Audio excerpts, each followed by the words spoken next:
सहारा आंदोलनकारियों का बहुत बड़ा निर्णय। अभी खबर आ रही है कि वह CRCS पोर्टल, बीजेपी दफ्तर, सरकार और सुप्रीम कोर्ट के सामने प्रदर्शन की तैयारी में। आइए देखते हैं फैक्ट। चुके हैं कि हम केंद्रीय रजिस्ट्रार कार्यालय का घेराव करेंगे, प्रधानमंत्री कार्यालय का घेराव करने के लिए बाध्य होंगे और फिर नहीं होगा तो हम बीजेपी कार्यालय का भी घेराव करेंगे और उससे भी बात नहीं बनेगी तो हम सिर्फ सीधे माननीय सुप्रीम कोर्ट की तरफ रुख करेंगे। आवाज दो हम एक है, आवाज दो हम एक है, इनकलाब जिंदाबाद, इनकलाब जिंदाबाद, भारत माता की जय, भारत माता की जय, भारत माता की जय, भारत माता की जय, इनकलाब जिंदाबाद, इनकलाब जिंदाबाद, इनकलाब जिंदाबाद, आवाज दो हम एक है, और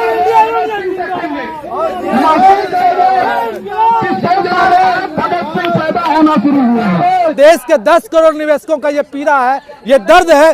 दिल्ली के ठंड सर्द के दिनों में आज यहाँ लोग सड़क पर बैठे हुए हैं। इस ठंड के दिनों में अगर किन्हीं को कुछ हो जाता है तो क्या सरकार जिम्मेवार लेती है? हम लोगों के बीच में हमारे साथी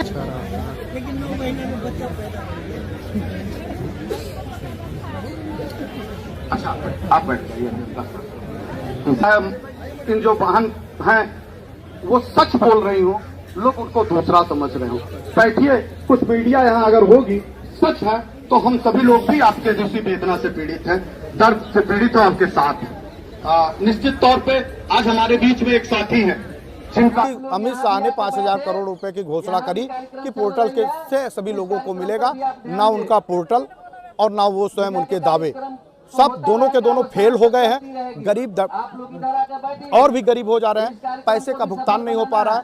4,000 से ज्यादा लोग आत्महत्या कर चुके हैं। आखिर देश की सरकार क्या चाहती क्या है? कार्यकर्ता और जमाकर्ताओं में वर्ग संघर्ष हो जाए? क्या देश की सरकार यही चाहती है?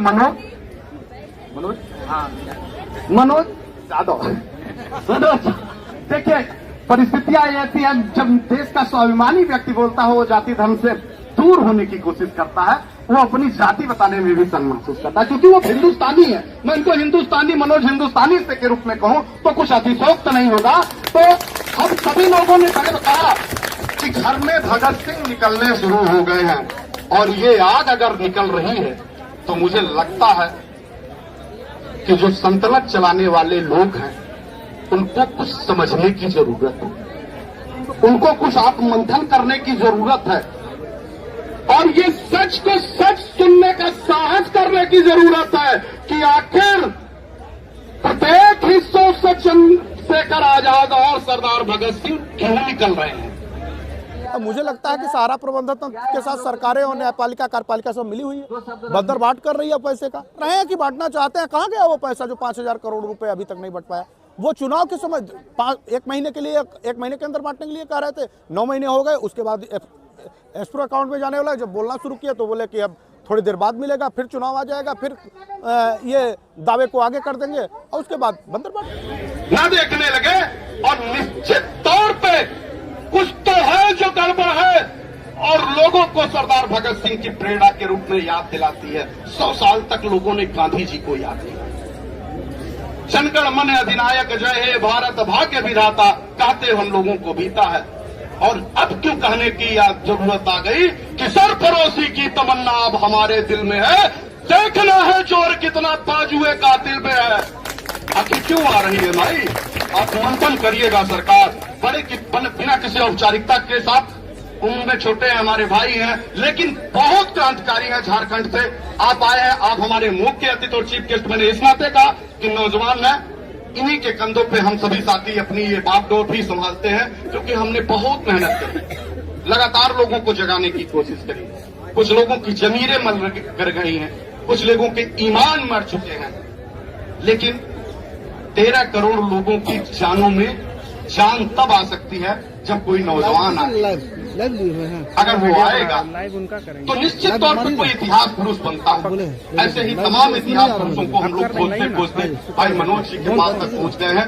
मनोज हिंदुस्तानी यानी मनोज यादव जी के पास तक पहुंचे हैं। बिना किसी औपचारिकता से मंच पे आपका हार्दिक अभिनंदन और वंदन भी करते हैं। जोरदार तालियों के साथ आप सब इनका हार्दिक अभिनंदन और वंदन करें और किसी बिना औपचारिकता से हम आपको सीधे मंच आपको समर्पित करते हैं, क्योंकि हमारे तमाम साथियों को आपको सुनने की जरूरत है। काफी देर से हम लोग यहाँ पे हैं और आपका इंतजार कर रहे थे, ट्रेन लेट थी, इस नाते आपको आने में भी दिक्कत हुई।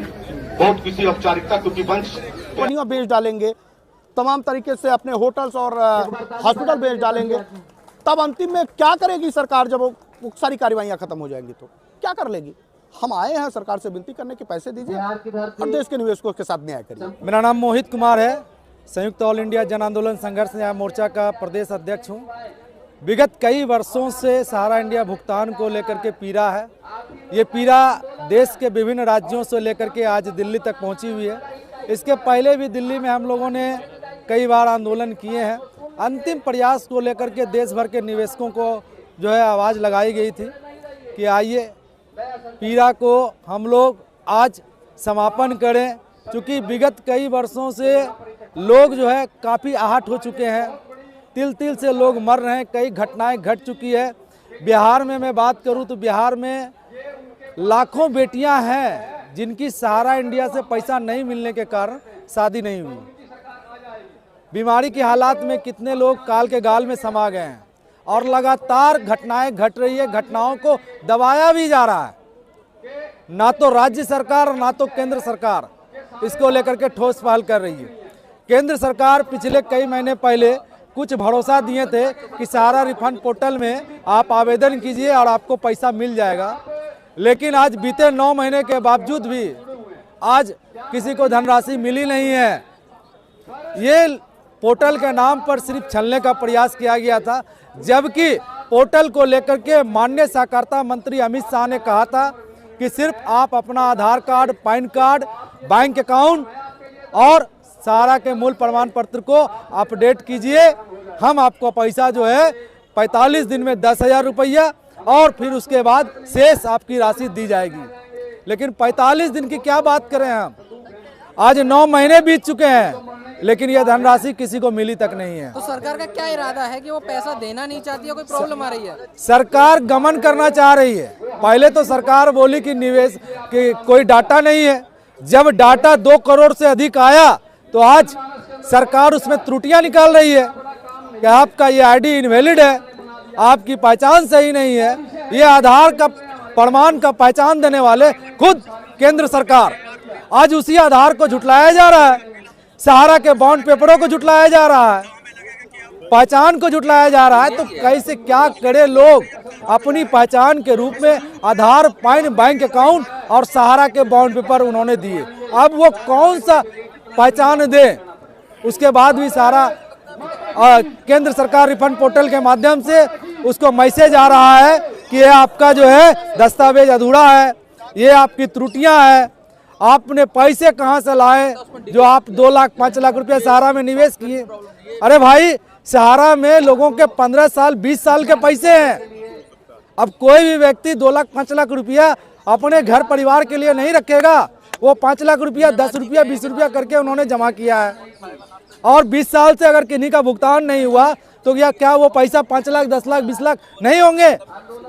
अब वो क्या वो अपना रिटर्न दिखाए और कहां से क्या करे? तो सरकार सिर्फ जनता के साथ गुमराह कर रही है, छलावा कर रही है और सहारा के निवेशक भी ये अच्छी तरह से समझ चुके हैं कि केंद्र सरकार, बीजेपी सरकार सिर्फ मीडिया पे हाईलाइट होने के लिए, अपने वोट प्रतिशत को बढ़ाने के लिए सहारा निवेशकों को कहा कि हम राहत पैकेज दे रहे हैं, सिर्फ और सिर्फ गुमराह करने का काम किया है। और देश की मीडिया जो सेंट्रल मीडिया है आज कहीं इस बात को लेकर के नहीं उठा रही। आज देश का लोकतंत्र के रूप में जो जाना जाता है राष्ट्रीय मीडिया, हमारी बात कहीं नहीं रख रही है। सारी बात को जानने के बाद भी मीडिया दबाने ऊपर लगी हुई है। आज मीडिया को बोला जाए तो वो चले जाएंगे, कहाँ मंदिर बन रहा है, कहाँ मस्जिद बन रहा है। अरे देश के 10 करोड़ निवेशकों का ये पीड़ा है, ये दर्द है। दिल्ली के ठंड सर्द के दिनों में आज यहाँ लोग सड़क पर बैठे हुए हैं। इस ठंड के दिनों में अगर किन्हीं को कुछ हो जाता है तो क्या सरकार जिम्मेवार लेती है? आज सरकार इसी वोटरों की ताकत से केंद्र में अपनी सत्ता को अधिग्रहण करते हैं और आज सरकार जो है हम लोगों को तरस तरस के छोड़ने के लिए छोड़ देंगे। ऐसी वो स्थिति है। यहाँ पर आए हैं, आपको लग रहा है कि सरकार बात सुनेगी? नहीं सुनेंगी तो हमने ज्ञापन में स्पष्ट लिखा है कि हम लोगों को इच्छा मृत्यु दे दिया जाए, क्योंकि लोकतंत्र का वास्तविक पहचान हम क्या दें। हमने आधार दे दिया, पैन दे दिया, सारा के बॉन्ड पेपरों दे दी, उसके बाद भी पैसा नहीं मिल रहा है। तो हम तो निवेशक हैं ही नहीं, हम तो देश के नागरिक हैं ही नहीं। तो हमें इच्छा मृत्यु दे दिया जाए, ताकि हम लोग ये तिल तिल मरने की वजह से एक बार हम लोग मर जाएं। अब आगे की क्या तैयारियां चल रही हैं आपकी?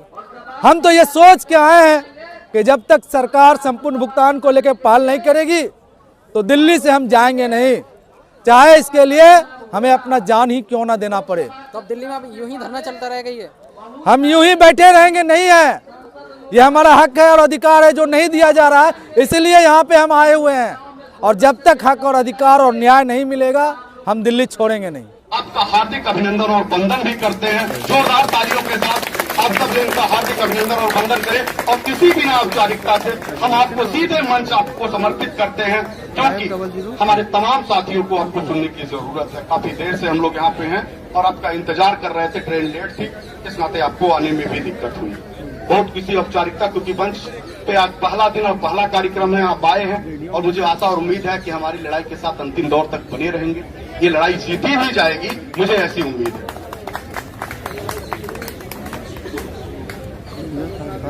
बहुत बहुत धन्यवाद। यहाँ पर शुक्ला जी ने मुझे जो सम्मान दिया, इसके लिए हम कोटि कोटि उनको धन्यवाद देते हैं और अभिनंदन करते हैं। और हम यहाँ तो सीधे कहेंगे, न यहाँ पूरब बैठा है, न पश्चिम बैठा है, न उत्तर बैठा है, न दक्षिण बैठा है, न यहाँ पर सिख बैठा है, न यहाँ ईसाई बैठा है, न यहाँ हिंदू बैठा है, न ही मुसलमान बैठा है, बल्कि यहाँ सारा हिंदुस्तान बैठा है।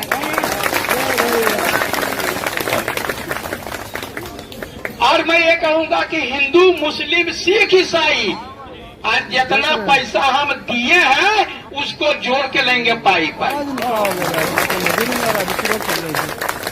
हम लोग यहाँ पर भाषण करने के लिए नहीं आए या प्रधानमंत्री जी से लड़ने के लिए नहीं आए हैं। हम पैसा दे रहे हैं, हमारा दे दो।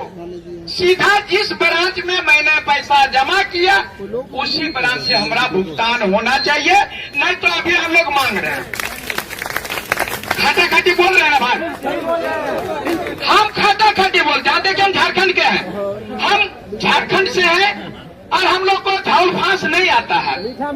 हम लोग बता रहे हैं कि लकड़ी बेच करके हमारी बहनों ने, जो हमारा जो झारखंड है वहाँ पर लकड़ी बेच करके 10 रुपया 20 रुपया अपने बच्चे का पेट काट करके मैंने जमा किया है।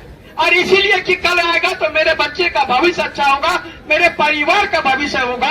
और ये जो है बेईमान आदमी हमारे खा गया है। हम बोल रहे हैं कि पहले बोलते थे कि आजादी के पहले हम लोग लड़ते थे गोरों से और अब हम लड़ रहे हैं चोरों से। यही माननीय जो गृह मंत्री जी हैं, उन्होंने हरिद्वार में जाकर के बोला था, क्या बोला था कि 9 महीना में आप लोगों का पैसा पेमेंट कर दिया जाएगा। बोले थे ना, 9 महीना में बच्चा पैदा हो जाता, लेकिन हमारा पैसा नहीं आया। तो इनका वीडियो मैंने एक नया जिंदगी दिया जा सकता है, लेकिन हमने जो पैसा जमा किया था उसको इन्होंने नहीं दिया। पार हो जाएगा। और ये इतना उलझा रहा है। हम सीधे माननीय प्रधानमंत्री जी और गृह मंत्री जी को कहना चाहता है, जितने भी मंत्री हैं, चाहे पक्ष के हों या विपक्ष के, हम लोग 13 करोड़ हैं और हम लोग 13 नतीजा कर देंगे। मेरे को यहाँ पे जो मनोज दी हैं उनका और अवैधेश जी का जो है बात बहुत अच्छा लगा। और आप लोग ऐसे ही आगे बढ़ते रहिए और यहाँ पर है हम लोगों का भी सपोर्ट मिलते रहेगा ऑनलाइन जो भी है आप लोगों का सोशल मीडिया की तरफ से। तो हम यहाँ पर भी सपोर्ट आप लोगों को दिलाने की कोशिश करते हैं फुल। और यहाँ पर आप लोगों को ऐसे ही आगे बढ़ते रहना। अगर जानकारी अच्छी लगी हो तो चैनल को सब्सक्राइब करें और साथ ही साथ बेल आइकन को ऑन कर लें, ताकि हम ऐसी इन्फॉर्मेटिव जानकारी और भी लाते रहें, सहारा से रिलेटेड आप लोगों के समक्ष और प्रस्ताव रखते रहें।